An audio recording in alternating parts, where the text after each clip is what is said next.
Staf Umum Angkatan Bersenjata Ukraina melaporkan pada 9 Juli, militer Rusia total kehilangan 553.410 tentara di Ukraina sejak dimulainya invasi skala penuh pada 24 Februari 2022.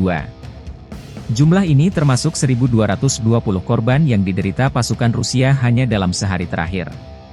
Menurut laporan tersebut, pasukan Vladimir Putin juga total kehilangan 8.178 tank, 15.704 kendaraan tempur lapis baja, 20.212 kendaraan dan tangki bahan bakar, 15.015 sistem artileri, 1.115 sistem roket peluncur ganda, 880 sistem pertahanan udara, 361 pesawat terbang, 326 helikopter, 11.922 pesawat nirawak, 28 kapal dan perahu, dan 1 kapal selam.